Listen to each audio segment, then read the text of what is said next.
I think it's safe to say that Alien Romulus was my most anticipated movie of the summer, along with a good amount of people. I was never introduced to the Alien films until my late teens, but I kind of fell in love with them very quickly. Even with their extortionate amounts of ups and downs, I still consider the Alien franchise one of my favorite franchises of all time. But after the cold and clinical tone of Prometheus and Alien Covenant, I was kind of craving an adrenaline shot to the heart of this franchise.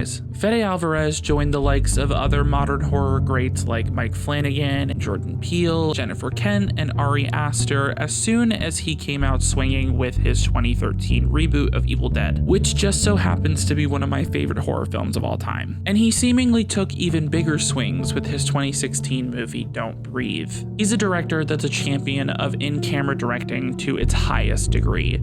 He tries to keep everything on screen as practical as he can, where he can.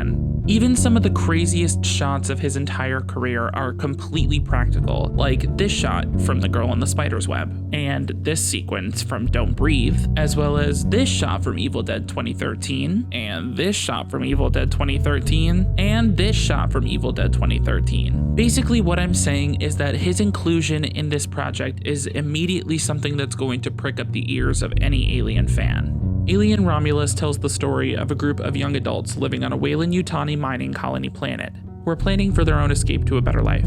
Obviously, this is an Alien movie, so we can expect certain beats to happen, but I think we all know at this point that this movie has a lot of tricks up its sleeve. Alien Romulus is a flawed movie, but it's also a great one. Let's get into the positives about Romulus before we get into my kind of spoilery negatives. Fede Alvarez's passion and love for the Alien franchise absolutely oozes through the screen, with multiple homages that mostly land, and a lot of production that harkens back to the original production of Alien, as well as some of the design of Alien Isolation. He cares a lot about hitting the usual beats that an audience is looking for in an Alien film, but he does so with a really intense and high-pressure filmmaking style that kind of ups the stakes of the scenes that they're playing homage to. Galo Olivares' cinematography is also completely stunning, and it really captivates the griminess of this world, but in a very picturesque way. His lighting choices help add to the insurmountable tension while also being able to call back to the early lighting plots of both Alien and Aliens. And again, I really enjoy the production use of all the retro-futuristic aspects that were included in Alien and Aliens. The performances all around are pretty fantastic, but I would more specifically point out Kaylee Spaney, David Johnson, Isabella Merced, and Eileen Wu. Kaylee Spaney and Isabella Merced have been two of the most exciting new talents of the past few years, and this past year they've both been really proving themselves to be capable of leading films, with Kaylee Spaney being in Civil War and Isabella Merced being in Turtles All the Way Down. David Johnson also gives one of the more meticulous performances in the film as a synthetic who has lived his life as Kaylee Spaney's character Rain's pseudo-brother. The special and visual effects are all pretty fantastic here, except for two big elements that I wasn't really a huge fan of. But the xenomorphs and the facehuggers have all never looked better or meaner or scarier.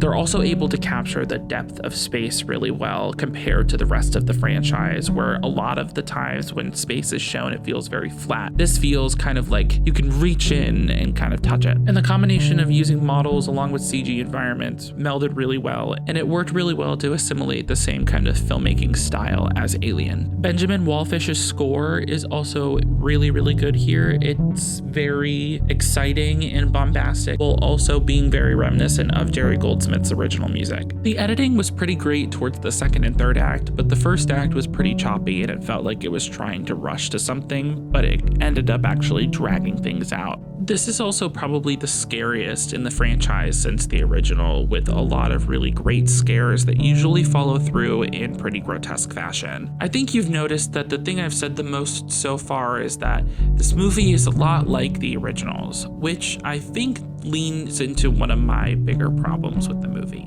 This movie is incredibly derivative of a lot of different elements from the original Alien quadrilogy. It's basically an amalgamation of a bunch of different plot points from all four of those films, just streamlined through a different type of story told through younger characters. And the movie seems to use those elements in a much more grounded and horrific way. I still think that the movie could have been a little bit more original and done a little bit more with the lore and could have expanded on things a little bit more, but it does try to do different things to bridge the gap between Alien, Prometheus, Alien Covenant, and this movie. That is one of my big 3 negatives, but in order to talk about my other 2 big negatives, I am going to have to get into spoilers. If you haven't seen the movie or you don't want to hear any spoilers about the movie, skip to this timestamp. One of my big issues with the film is that early on in the movie, it's established that Rain will not be able to take her synthetic brother named Andy to this amazing off-Weyland-Yutani system planet that they're hoping to escape to. And that's because it's an anti-Weyland-Yutani system planet. But their plan is to take a Weyland-Yutani cargo ship and steal Weyland-Yutani equipment and travel to an anti-Weyland-Yutani system. The basic logic in that plan is a little bit flawed, but I can kind of get past it. They're young, they're stupid. But it is something I noticed from the very beginning that kind of threw me off guard. My other big issue is the inclusion of Rook. I was not a big fan of the inclusion of this character at all, except for its inclusion of the presence of Weyland-Yutani as a corporation and being the big enemy of the entire franchise. Otherwise, I wasn't a fan of this character basically just being an Ash stand-in. He is CGI deepfaked to look like Ian Holm, and it kind of just feels like it was in poor taste, especially since Ian Holm passed so recently. If they wanted to have another synthetic character from previous films, they could have brought in a David or a Walter type figure. It was pretty easy. It's laid out for you from the last 2 prequels, but for some reason they decided to go with Ash. Yes, these 3 issues are kind of major issues with the movie, but I think that it makes up for it with how much the movie cares about Alien fans. For me, some of the standout moments include the initial facehugger breakout, which was one of the more tense sequences of the movie, and it felt like this was the point that the movie said, okay, this is Alien, but it's a different Alien. And from then on, the movie was pretty nonstop. Navarro, played by Eileen Wu, her character's death is one of the standout sequences of the movie because Eileen Wu portrayed the pain and the despair of this situation really well, and Isabella Merced gives some of the best acting in an Alien movie in that one scene, period.